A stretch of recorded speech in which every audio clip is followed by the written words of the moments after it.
E aí, pessoal, tudo bom com vocês? Sejam bem-vindos a mais um episódio do Cedrocast, sua saúde, nossa conversa. Eu sou Ingrid Gomes e sou a sua apresentadora. E aí, galerinha, tudo bem? Novamente estamos por aqui para fazer aquelas perguntas capciosas, né? Às vezes científicas e também filosóficas. Então, hoje a gente tem um outro convidado para falar sobre um tema também muito importante, mas ela quer apresentar o tema para vocês, pessoal. Então, eu vou apresentar o convidado. Nós estamos hoje com o Dr. Giuliano, que é patologista, médico patologista, com doutorado pela Universidade de São Paulo e agora está fazendo pós-doc também. Não comecei ainda, eu estou visitando ainda os lugares. Está visitando. Então, mas ele vai fazer, que ele é o cara estudioso demais. Então, naturalmente, a gente só traz gente assim desse gabarito para cá para a gente conversar e ter um papo de altíssimo nível para vocês. Mas será? Tem uma dica sobre o tema que eu falei aqui, qual é a especialidade dele. Então eu já soltei aí uma dica pra gente falar. Gente, o Rossi aqui tá super animado hoje, vocês não estão entendendo. Inclusive, seja bem-vindo mais uma vez, doutor Giuliano, agora como convidado, porque ele ocupou essa tua cadeira aí, Rossi, você sabia? Rapaz, e eu tô sabendo que ele fez show. Fez show, excelente. Seja bem-vindo novamente, doutor. Prazer é todo meu, gente. Obrigado pelo convite. Meu nome é Giuliano Morgantetz, que nem o Rossi falou, sou médico patologista. Vim aqui falar um pouco dessa área que nem sempre todo mundo conhece, né? Pacientes às vezes não sabem como que nós trabalhamos, como que nós agimos na área da saúde. E esse ser que é quase angelical, qual é a trajetória que ele cursa na vida, assim, para dizer assim, eu sou médico patologista? Conta pra gente um pouquinho porque todo mundo sabe o que é um cardiologista, o que é um ginecologista, mas quando fala patologista... E aí, o que é isso? O médico patologista ele faz os 6 anos de medicina. No Brasil, a residência são 3 anos, que a gente trabalha numa área que a gente chama de anatomia patológica, que basicamente é o diagnóstico tecidual, tudo que sai do centro cirúrgico, tudo que sai de um procedimento médico que precisa de uma opinião médica sobre os achados microscópicos, ou às vezes até macroscópicos também, né? A anatomia patológica é a junção das alterações macroscópicas de olho nu junto com as microscópicas celulares, né? Passa pela gente, né? Então no Brasil são 3 anos, em outros lugares do mundo vai de 4 a 5 anos, tem alguns lugares de 5 anos que também junta a anatomia patológica com a patologia clínica, mas no Brasil são 3 anos para se formar como um patologista cirúrgico, que também é conhecido como um anatomista patológico. E é dividido, né? Tem a patologia clínica, que hoje, por exemplo, é representado pela Sociedade Brasileira de Patologia Clínica e Medicina Laboratorial, que é mais focado nos exames de análise clínica, moleculares e NGS, e a patologia cirúrgica, então, que é essa que hoje o nosso convidado atua e tem uma importância. Será que é importante assim?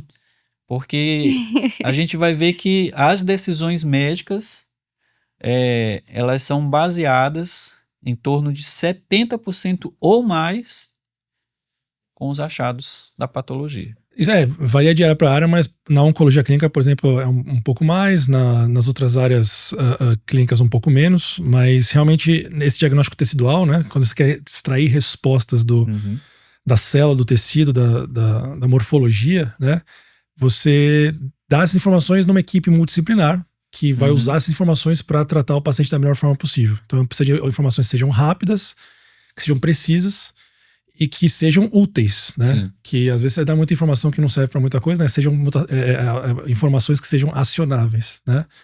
Então esse é o nosso dia a dia. E antes da gente entrar no assunto da patologia em si, como é que foi para o senhor entrar, realmente, escolheu a medicina para cursar patologia depois, para se especializar? Como muitos pacientes não conhecem a patologia, muitos médicos não conhecem a patologia também. A gente, na medicina, a gente passa na patologia na nossa formação básica, mas quando a gente está para prestar prova de residência, às vezes você esquece que isso existe. Então eu tenho muitos colegas que a patologia não foi a primeira opção, foi a segunda, e no meu caso, a mesma coisa, foi a minha segunda opção, né? Na verdade, foi minha primeira opção depois de desistir de uma outra área. Eu era residente de cirurgia, e durante a cirurgia eu adorava a cirurgia, eu me divertia muito na cirurgia, mas eu tinha alguma dificuldade porque eu queria muito estudar os casos, estudar os pacientes, ter aquele tempo para me debruçar sobre a doença, como melhor tratar o paciente, e tinha dezenas de pacientes esperando uma próxima cirurgia, uma próxima consulta, uma próxima paciente de enfermaria para avaliar. Então eu sentia muito na cirurgia a falta desse aspecto científico de aprendizado, né? Que você, muitas vezes, a cirurgia fica muito mão na massa, muito na prática, né? De operar e de seguir o paciente cirúrgico. E eu senti uma falta de realmente do aspecto de você poder aprender com a doença, né? E aí eu fiz alguns meses de cirurgia, vi que não era minha vocação, vi que meus colegas tinham muito mais vocação do que eu. E aí, quando eu fui estudar as áreas, eu vi que a patologia tinha tudo que eu buscava, né? Você vê a doença de frente, você vê, às vezes, doenças tão terríveis que a gente diagnostica diariamente e pensar como que você pode, através dessa análise, através desse estudo, dar informações que podem ser úteis para dar melhores tratamentos, mais sobrevida, mais qualidade de vida para os pacientes, isso me fez um bem tremendo. Então, eu deveria ter escolhido antes para poder ter tido mais tempo na patologia. Mas já estou nessa jornada aí faz 12 anos e realmente eu vejo que é meu chamado, minha missão. Maravilha. E é importante a gente falar desse contexto como um todo e da importância da patologia, porque ao longo do tempo, isso tem mudado, né? A patologia hoje ela não é mais uma sala no porão do hospital, né? Hoje a gente entende que a patologia ela tem um papel primordial. Primeiro, na decisão do diagnóstico, depois, no estadiamento dessa doença, principalmente quando a gente fala no contexto da oncologia, né, dos cânceres, e depois na orientação terapêutica, né, porque a gente sabe que dependendo das características do tecido ali, dos marcadores, que a gente vai falar daqui a pouco de outro exame, da imunistoquímica, isso pode orientar a terapia.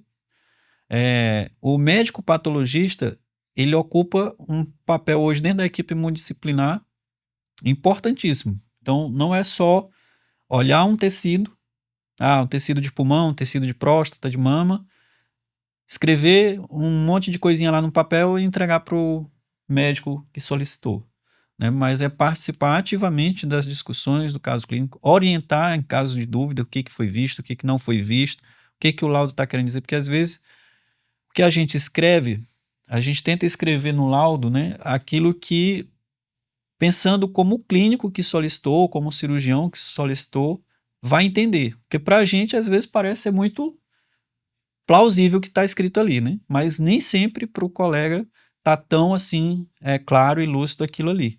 Então, hoje a gente fala que o telefone, a participação das comissões, dentro das comissões hospitalar, deixou de ser esse cenário mais escondido, trabalhar mais nos bastidores e passou a ter um protagonismo muito importante dentro do cenário da patologia e da medicina diagnóstica como um todo.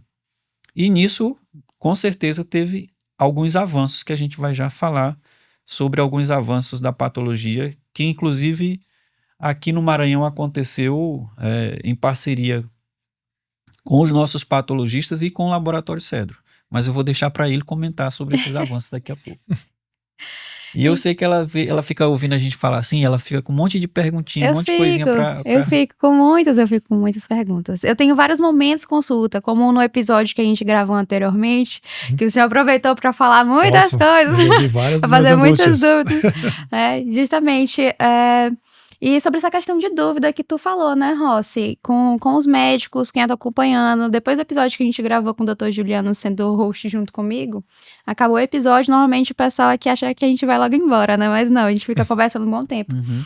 E ele e a doutora Rebeca tiveram um bom bate-papo sobre vários tipos de exame, de diagnóstico, para auxiliar na temática anterior, que foi sobre câncer coloretal, né? E como é que é esse dia a dia do patologista, né? De chegar a esses exames, de ler, de conversar, como é que é o dia a dia? É bem diferente de um médico que não seja patologista, né? Então, a gente tem as amostras diagnósticas que a gente trabalha diariamente, a maioria delas hoje são exames histopatológicos, mas temos exames também citopatológicos, exames imunistoquímicos, que nem o Rossi falou, e exames de biologia molecular acabam sendo a rotina do patologista padrão, né? O exame histopatológico, essa maioria é análise em microscópio de luz, em que você faz um corte ultra fino, parafinizado de um tecido. Então, por exemplo, você vai tirar um apêndice, numa apendicectomia você vai ter uma apendicite, né? Esse apêndice, 1 em cada 100 deles, mais ou menos, pode ter causado apendicite um tumor, né? Um tumor benigno ou maligno.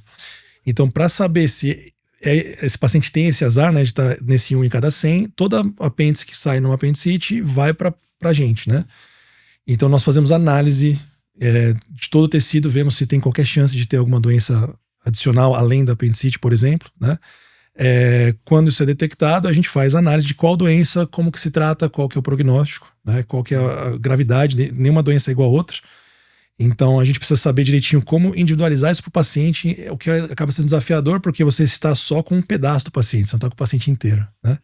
Então você tem que sempre pensar no aspecto sociocultural do paciente, no aspecto de como que essa comunicação vai ser feita, da forma mais ética possível, da forma mais completa possível, né? Porque às vezes algumas palavras podem gerar diversos tipos de resultados diferentes. Você pode falar a mesma coisa de diversos jeitos diferentes e isso gerar resultados finais totalmente diferentes, né? E como o Ross falou, a gente faz parte de uma equipe multidisciplinar, né? Então no nosso dia a dia, a gente faz essas análises sempre preconizando com o máximo de velocidade e com a qualidade e a segurança antes, né? Então essa velocidade, pensa uma pessoa que vai ter um diagnóstico gravíssimo que vai mudar a vida dela, ou uma notícia boa de cura completa que vai mudar a vida dela também, e ela tá esperando por isso 1 dia, 2 dias, 1 semana, essa angústia, né? A gente, quanto mais ágil nós formos, lógico que mantendo a precisão extrema, reduz esse sofrimento, né? Então a gente trabalha dessa forma. O desafio do patologista, isso um mentor meu sempre falava, é saber que ele vai embora para casa e o plantão dele não acabou ainda, porque os pacientes estão esperando ele no dia seguinte e ele sempre vai escrever alguma coisa que ele vai pensar à noite no jantar, assim, será que eu poderia ter escrito de outra forma, né? Então o estresse, por exemplo, de um médico que faz um plantão, é que às vezes o plantão é puxado, mas são aquelas 12 horas, você passa o plantão pro seu colega, na maioria das vezes o trabalho acaba. Lógico que alguns clínicos recebem ligações, tem a família e tudo mais, mas geralmente são ações muito pontuais. Na patologia o trabalho sempre é contínuo. A gente não pode, por exemplo, fechar um laboratório pelo Natal, a gente pode até fechar no dia do Natal, mas não pode fechar a nossa agenda para não receber o exame, né? Então, dependendo até da sua área, né? Se for especialista único do laboratório naquela área, você pode precisar fazer interconsulta até nas suas férias, por exemplo, né? Então, isso a gente faz com o maior prazer, porque a gente ama o que a gente faz. Mas tem esses desafios um pouco diferentes de outras áreas da medicina. E o Juliano falou uma coisa muito importante. Para mim, a parte pré-analítica. Geralmente, quando a gente fala ou do laboratório clínico ou do laboratório de anatomia patológica, você está com ou um pedaço de tecido, ou uma amostra de sangue, de soro, seja lá do que for, que representa uma porção daquele indivíduo ali, né? E as informações que geralmente a gente solicita nos relatórios que vêm de entrevista ou nos questionários médicos é extremamente importante, porque imagina você, né, a gente no laboratório de patologia receber, sei lá, um fragmento de mama, né?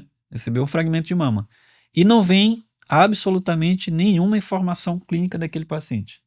Se é um paciente que está com suspeita de um câncer, se é um cisto, se é um processo infeccioso, se o paciente tinha prótese mamária, se não tinha, isso, aquilo, outro. Então, é necessário para quem está dentro do laboratório, seja o laboratório clínico ou de patologia, a gente ter essa informação que antecede qualquer procedimento da patologia. Se eu estiver falando alguma besteira... Não, perfeito. Concordo, assina embaixo. E aí vem os aspectos da qualidade, né? Que a gente fala de qualidade, todo mundo fala qualidade, parece uma coisa meio abstrata. Mas eu vou fazer essa pergunta. Qual é a importância de um laboratório de patologia ser acreditado e trabalhar com processos de gestão da qualidade para que o laudo que está sendo entregue tenha precisão, tenha acurácia e seja algo seguro para o paciente? Maravilha. Então, quando a gente fala de saúde, quando eu prestei medicina, quando eu era aluno de medicina, quando eu fiz residência, eu sempre pensava, que nem você falou, em qualidade de uma forma genérica. Você trabalha em qualidade? Lógico, trabalha em qualidade. Até entrar na patologia, a patologia a gente vê, na cirurgia você acaba sendo mais um agente livre, independente, você opera em diversos hospitais, você tem a sua clínica, você atende seus pacientes, você faz as coisas do seu jeito, você acaba se vendo como um agente livre dentro do sistema de saúde. Na patologia é o extremo oposto. A gente faz parte do final de uma sequência de eventos que começa lá com o paciente que tem o sintoma em casa, ligando às vezes para um serviço de orientação ou indo no pronto-socorro. Então a gente pega um paciente que passou por frequentemente dezenas de profissionais de saúde nessa equipe multidisciplinar, como se fosse uma linha de montagem industrial.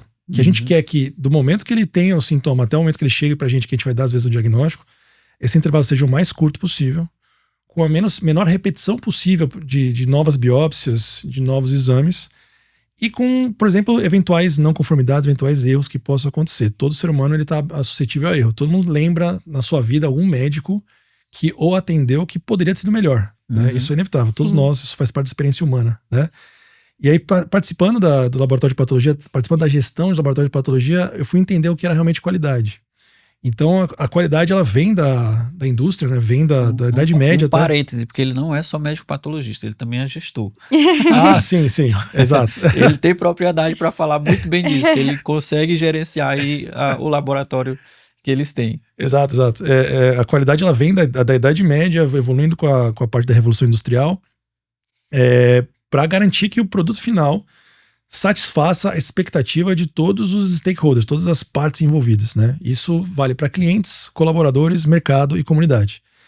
E isso na patologia, a gente vê isso, os detalhes, porque uma probleminha que tem na ponta, lá no pronto-socorro, um problema que tem lá na biópsia, reflete e se magnifica nessa linha de montagem, né? Nessa linha, nesse pipeline, nesse funil diagnóstico, né? E no final, às vezes dá uma amostra que não é satisfatória, uma amostra que a gente não consegue ajudar o paciente, que a gente poderia extrair mais informações e ajudar mais a pessoa do que a gente ajudou, né?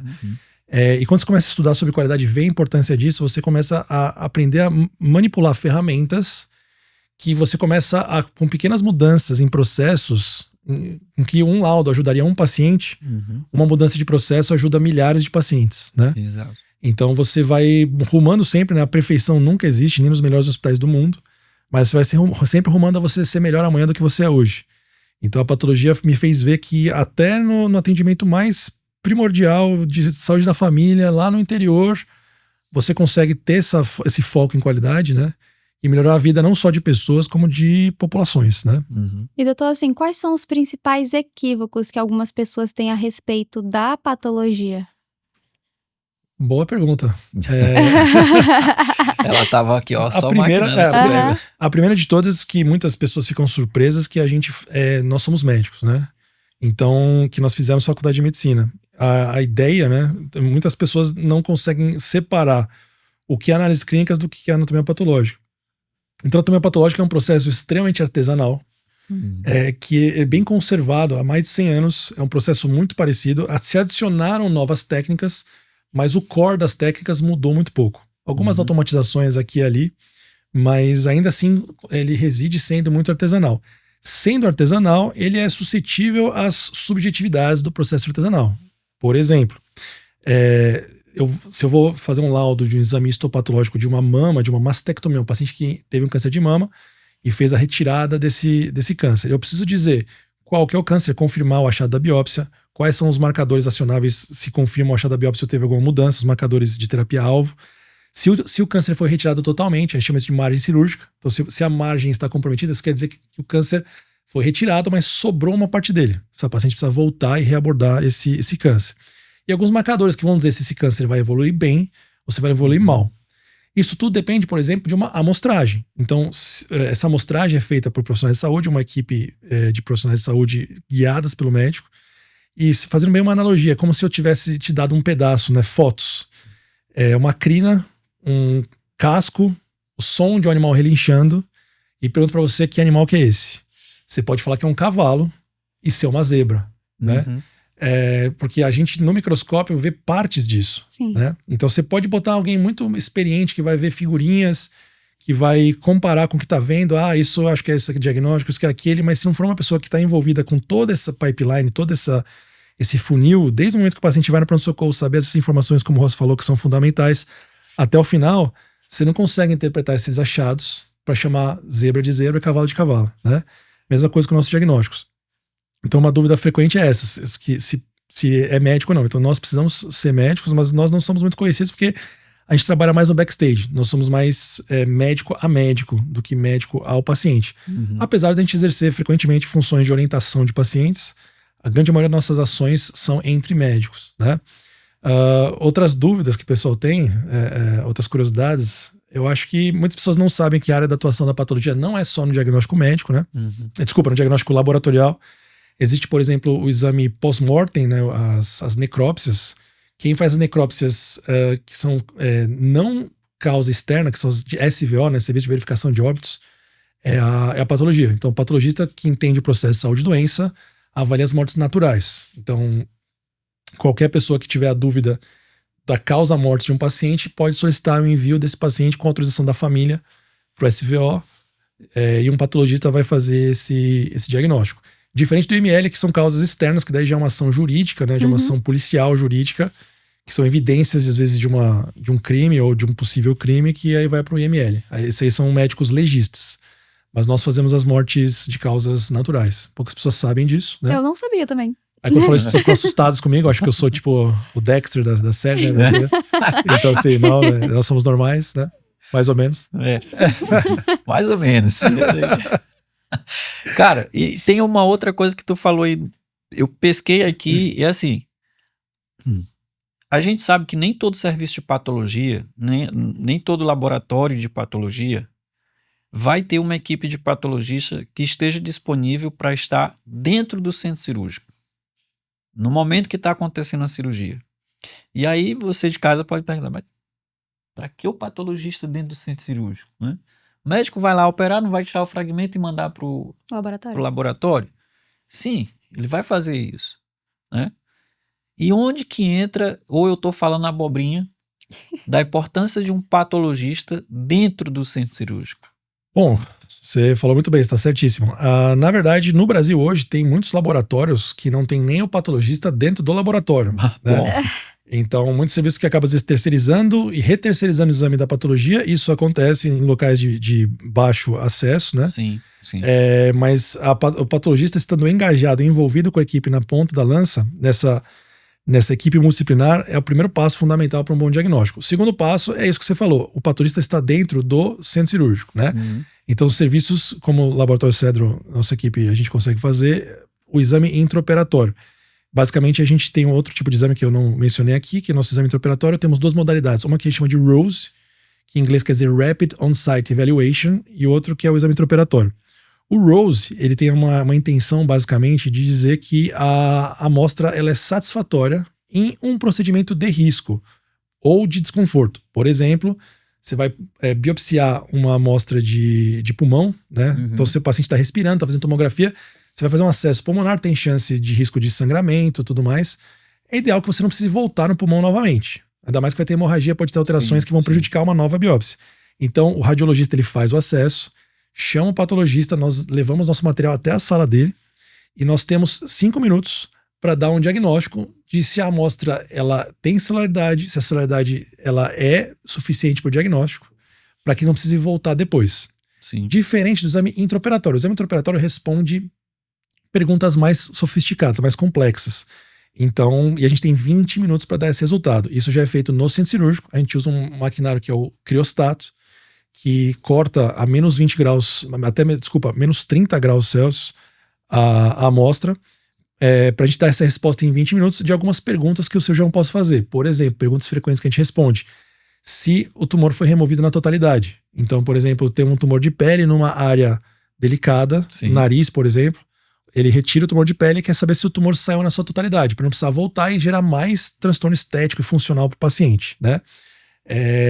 Respondendo essa dúvida, linfonodos. Então, o tumor muitas vezes ele se dissemina passando por uma cadeia de linfonodos, de gânglios linfáticos.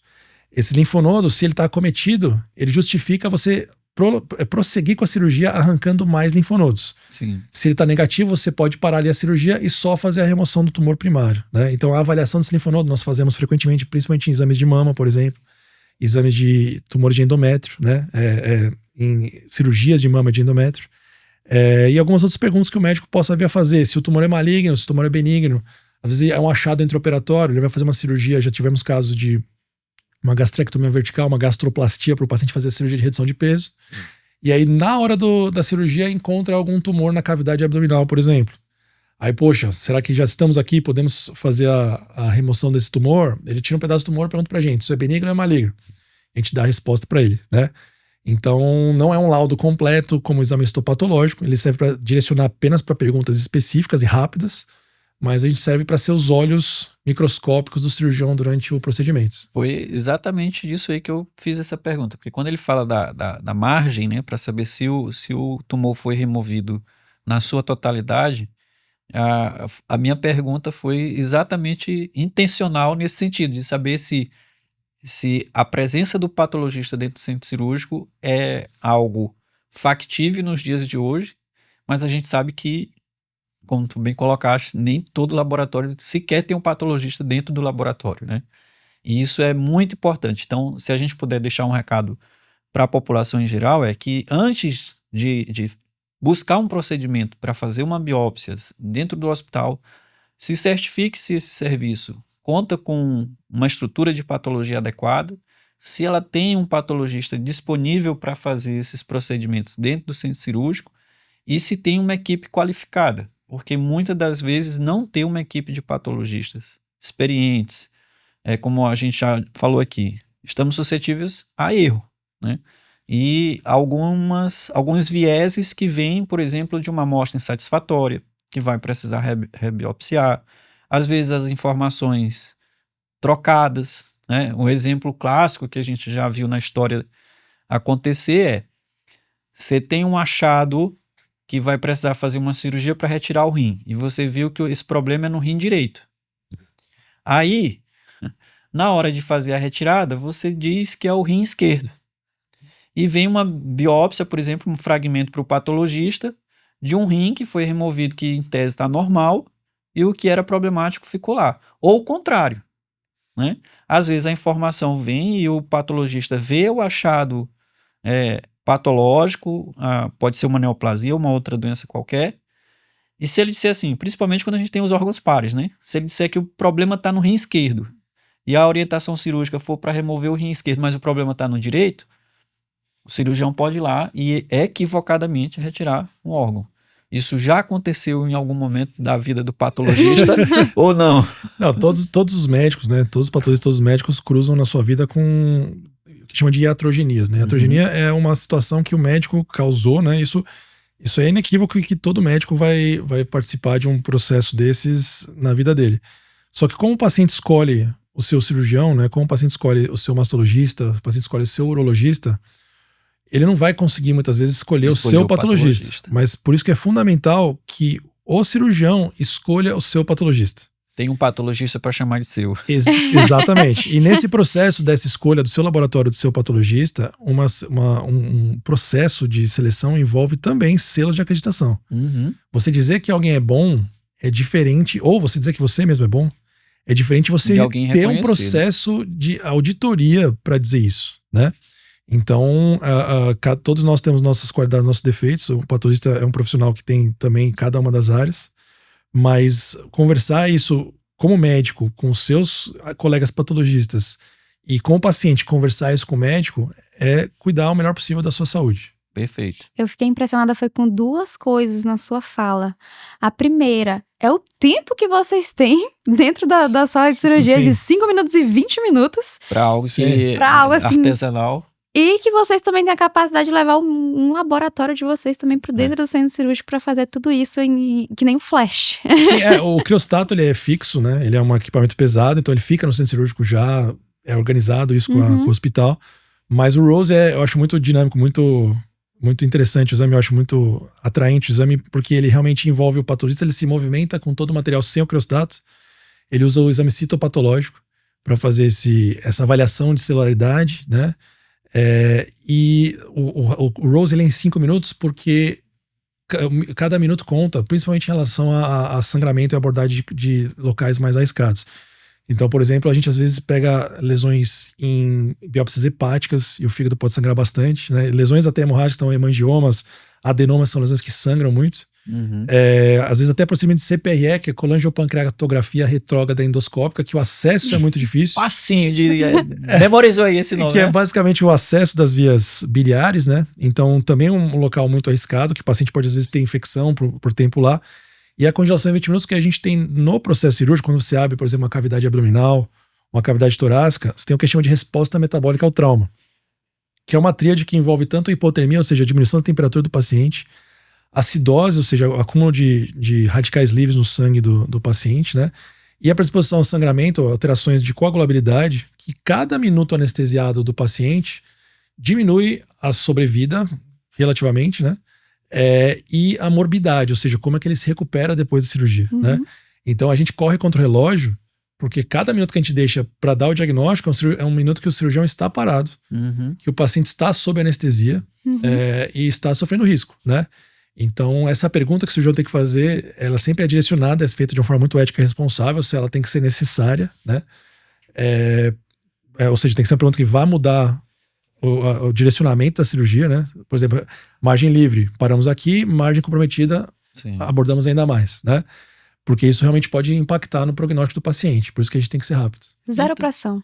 Zero pressão. Mas uma coisa é certa, e pelo andar da carruagem, eu acho que a gente já está quase chegando perto do fim, mas você sabe que eu sempre tenho uma pergunta intrigante, né? A gente já ficou claro aqui na mesa que em todo cenário o paciente ele está no centro das atenções, né? E deve ser assim, quando a gente fala em segurança do paciente, por exemplo, ele é o centro das atenções.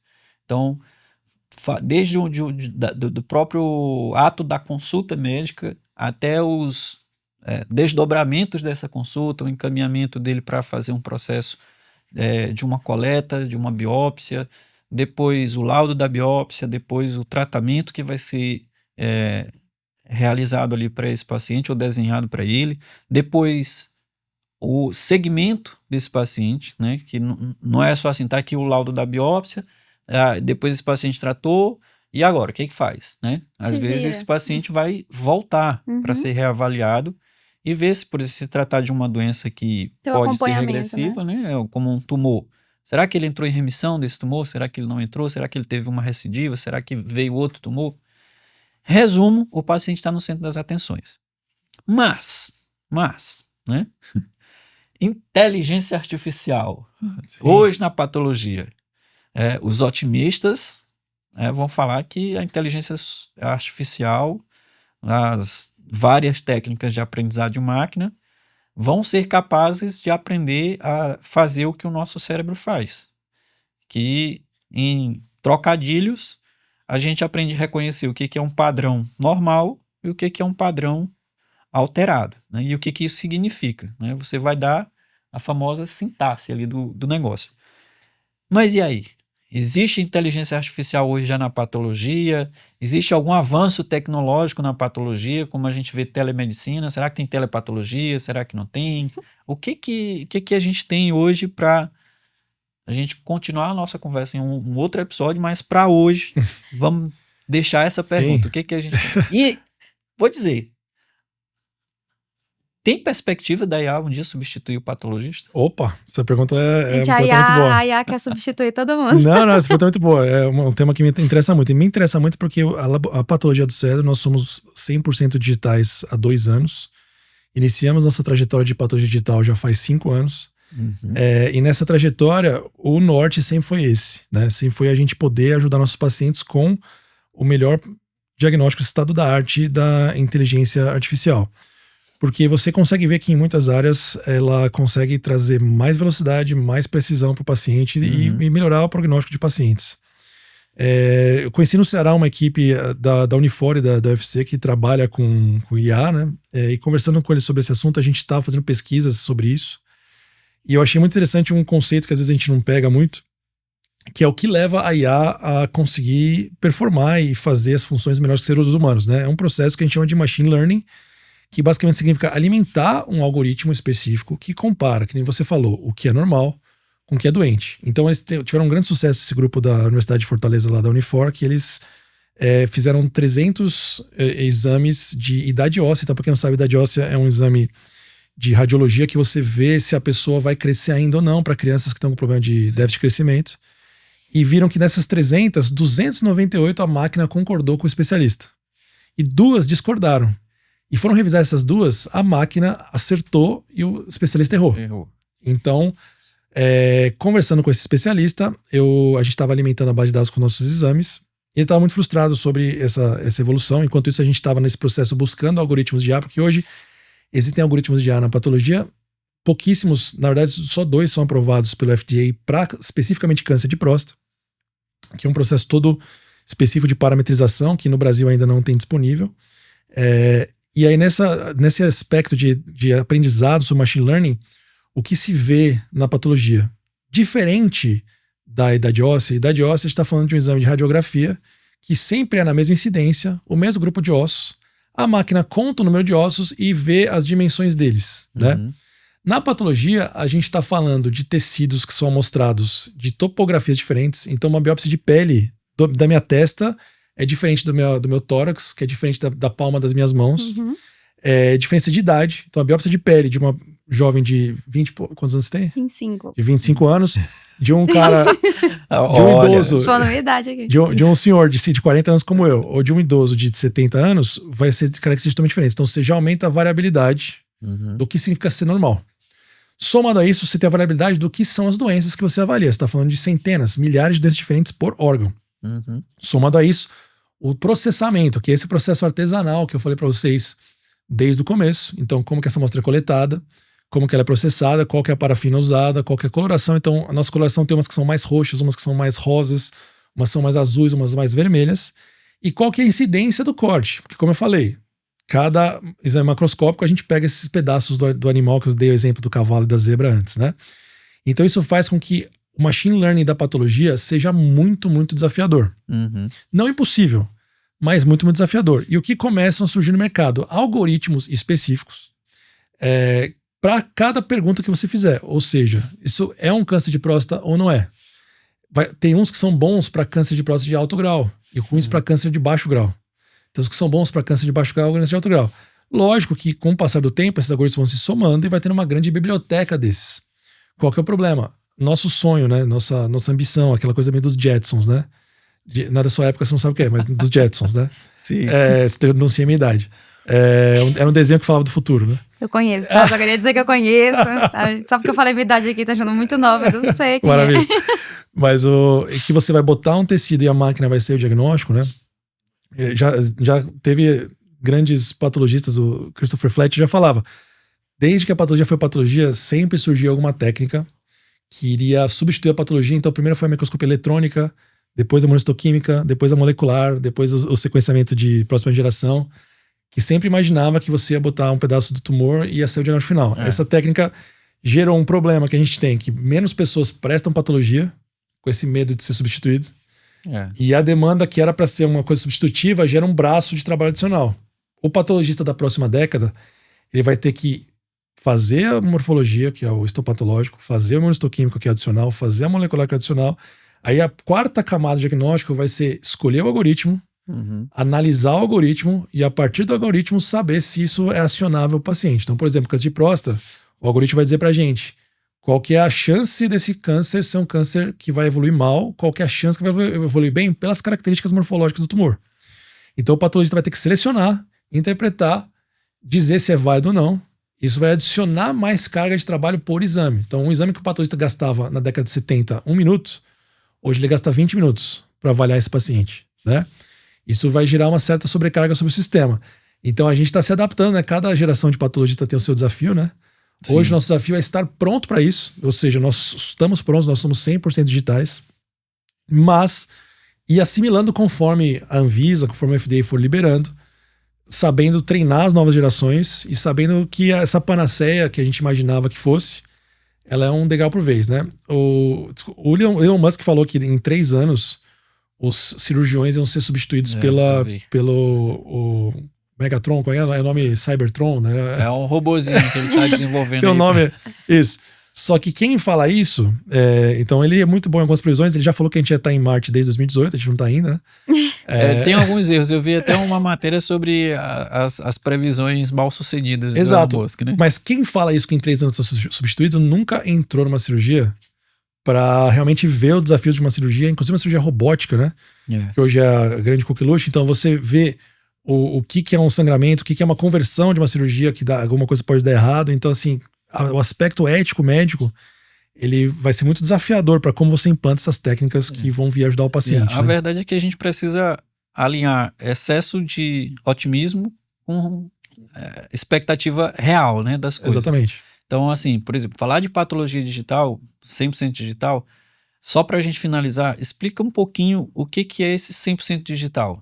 Assim, é um computador que a gente tem avaliando né, lá no lugar do microscópio, porque, assim, falar um pouquinho sobre os benefícios do que é ter uma patologia digital hoje num laboratório como o Laboratório Cedro. Bom, com esse avanço da ciência cada vez mais exponencial, até mesmo com a IA que dá essa produtividade, essa eficiência para as descobertas que vão surgindo, né? A gente acaba tendo mais informações do que a gente consegue lidar com elas, né? Então a gente está na era da overdose de informações. Isso na patologia se traduziu com a necessidade de cada vez mais especialização. Então, o que era um anatomista patológico, era um patologista cirúrgico há 10, 20 anos atrás, hoje um laboratório ele tem que ter, sendo bem realista, mais do que 10 especialistas para trabalhar com cada uma das áreas da patologia. Então, alguém que vai fazer o estado da arte da patologia urológica, da uropatologia, não vai poder ser a mesma pessoa que vai fazer a patologia de pele e partes moles, por exemplo. Não vai ser o patologista que vai fazer a mesma neuropatologia. Porque é tanta informação que ele precisa extrair, tanto treinamento que ele precisa ter, que você centralizar isso em poucas pessoas fica cada vez mais difícil. Se fizer uma analogia, é tipo assim, não dá para um neurologista hoje também ser um cardiologista, também ser um endocrinologista e ser um ginecologista ao mesmo tempo. Exatamente. Para uma boa parte dos casos até pode ser possível, mas estamos falando aí de 10 até 20% dos casos que o ideal é que seja visto por um especialista dentro da patologia. E você concentrar isso numa cidade, por exemplo, que nem São Luís, que a gente tem 1 milhão de habitantes, fica muito desafiador, porque você não tem nem exame suficiente para você ter essa especialização para todos eles, né? Então, a patologia digital, ela justamente veio para levar o exame que necessita de especialista até o especialista de centros que possuem esses especialistas. Então, a gente tem diversas especialidades locais no Cedro, mas a gente ter podido, há diversos anos, digitalizar todos esses exames, ter uma patologia digital, permite que eu tenha uma opinião imediata de um especialista a hora que eu quiser. Então, eu posso... Seja ele estando em São Luís, ou estando nos Estados Unidos, ou nos Estados Unidos. Do mundo. Exatamente. Então, a primeira grande vantagem de digitalizar é você ter rápido acesso à sua rede de patologistas que podem contribuir com essas opiniões. A segunda vantagem é a padronização dos exames, porque para você digitalizar, você precisa passar o exame por um scanner. Para você passar por um scanner, você precisa ter todo o processo da patologia redondo, próximo do perfeito, né? Porque o scanner precisa de uma lâmina perfeita. Então, ao fazer a patologia, uma das grandes vantagens que a gente viu de ser digital é que a nossa lâmina atingiu um nível de excelência que a gente nunca imaginaria que fosse possível, né? E depois vem as avaliações morfométricas. Então, quando a gente avalia, por exemplo, o tamanho de um tumor no microscópio convencional, a gente usa umas ferramentas que têm algum nível de precisão, mas são muito mais chatas de usar, são muito mais, às vezes, duvidosas. Teve várias vezes que eu já fiz várias medidas repetidas do mesmo tumor, para ter certeza que ela estava certa. Variabilidade alta, né? Exatamente. Com o microscópio digital, né, com a patologia digital, a lâmina escaneada, né, a gente consegue fazer medidas do que a gente quiser da forma mais precisa possível, né, e replicável possível, né. Então, a patologia digital veio trazer essa dinamicidade para a gente, veio capilarizar a nossa equipe, né, a gente tem equipes com patologistas em diversos lugares do país e até do mundo, né, que contribuem com a gente para formar essa rede de especialistas para diagnóstico. Maravilha, pessoal. Então, assim, eu já conhecia, não vou dizer que eu não conhecia, porque eu já conhecia a patologia e já conhecia principalmente o nosso amigo Juliano aqui de longa data. Não, mas a minha mente aqui, ela tá assim... sabe quando tem um filme que a mente dela abre, assim, aparece várias coisas, assim, que ela descobriu muita coisa diferente? Minha mente é assim, eu tô aqui assim, ó, quietinha aí, minha mente tá assim, cara, que que bom. Tanta coisa. Mas o mundo nosso, dos bastidores, o mundo do microscópio, ele é assim, você tá acostumado a ver, por exemplo, um copo desse aqui, mas se você for particularizando ele e vendo cada vez mais em escalas menores, né, você vai vendo coisas e, nossa, meu Deus, o que tem aqui? E a ciência evoluiu muito. Então, que nem o Rossi falou, a patologia há 100 anos atrás era você dizer, paciente tem câncer ou não tem. E era basicamente dizer, esse paciente tem uma doença grave ou não tem. Aí, há 50 anos atrás virou, ele tem um câncer, tem essa doença, pode ser tratada dessa forma. Mas o prognóstico era reservado. Há 20 anos atrás virou, ele tem esse câncer, ele pode se tratar com essa terapia-alvo, o prognóstico é ótimo, vamos tratar que vai resolver. Há 10 anos atrás, você consegue dizer, esse paciente, se fizer esse tratamento, tem essa chance de resistência, se tiver essa resistência, precisa mudar para esse tratamento. O prognóstico é bom se fizer dessa forma, pode ser meio ruim se evoluir daquela forma. Então, o que a gente via, câncer sim, câncer não no passado, hoje a gente vê não só se tem um alvo molecular, você consegue ver a epigenética disso, ou seja, se esse alvo molecular ele é traduzível ou não traduzível, né? Ou seja, como que ele se expressa, né? Não é só se sim ou não, é se é expresso muito, se é expresso pouco. Sim. Então a gente está cada vez indo mais fundo, né? O que eu acho mais desafiador da patologia, mais legal da patologia, é que ela vai mudando, a forma como você trabalha vai mudando, né? Nunca é um dia igual ao outro, sempre vai adicionando novas técnicas, novas formas de pensar. A gente pensa que é algo chato, rotineiro, né? Mas pois é. Todo dia acho que é um dia diferente. Tem que ser a zona de conforto sempre, isso mantém a gente jovem, eu acho. Doutor, muito obrigada por todas as explicações, por tudo que o senhor trouxe como convidado hoje, né? Eu acho que deu para explicar não só para os nossos clientes, pacientes, mas também como outros médicos que talvez nem conheçam essa especialidade tão a fundo, né? E despertar a curiosidade hoje. A gente tem hoje no Maranhão, se não me falha a memória, 23 ou 24 faculdades de medicina, onde muitos estão iniciando e todo mundo inicia já pensando assim, o que eu vou ser, né? Cirurgião. Às vezes no meio do caminho muda, como ele mudou, ele queria ser cirurgião e virou patologista, que é uma área, assim, incrível. E diga-se de passagem que a gente não falou, a quantidade de patologistas por habitantes ainda deixa muito a desejar, principalmente nos grandes centros. A gente não tem hoje um serviço descentralizado, né? Quiçá um dia a gente pudesse ter, por exemplo, patologia no interior do Maranhão. Né? Sim. Você não tem. Né? Então acaba que a demanda ela se concentra quase toda na capital ou nos grandes centros, se a gente for falar de outros estados. Então, se você ficou curioso também, pode buscar se informar mais. Faça o contato com o nosso laboratório de patologia. Eu acho que os meninos vão ter o maior prazer de receber algum interessado lá em conhecer mais sobre a patologia. Né? O Laboratório Cedro tem essa cultura de abrir as portas para outras pessoas irem conhecer o laboratório, visitar, fazer um tour, né? E entender um pouco mais dessa maravilha que é o mundo do diagnóstico, da qual eu também sou um grande entusiasta e encantado com isso. Então, para mim, assim, o papo foi sensacional e a gente poderia continuar um pouquinho mais, porque a gente nem falou de um negócio muito interessante, que eu fiquei aqui, mas aí o tempo não vai dar, é biópsia líquida. A gente fala de TC, Falei que o Rossi estava muito animado hoje. Biópsia líquida a gente não falou, mas vai ficar para um próximo episódio. E aí a gente chama o Juliano de novo para falar sobre isso. Isso. Obrigada, doutor. Obrigada, Rossi. Obrigada, 98 pessoal. Records. E você que não segue o Laboratório Cedro nas redes sociais, @Laboratório Cedro para não perder nada. E tem um laboratório de patologia para chamar de seu. Conheça seu patologista também, porque ele também é um médico patologista, também participa da equipe.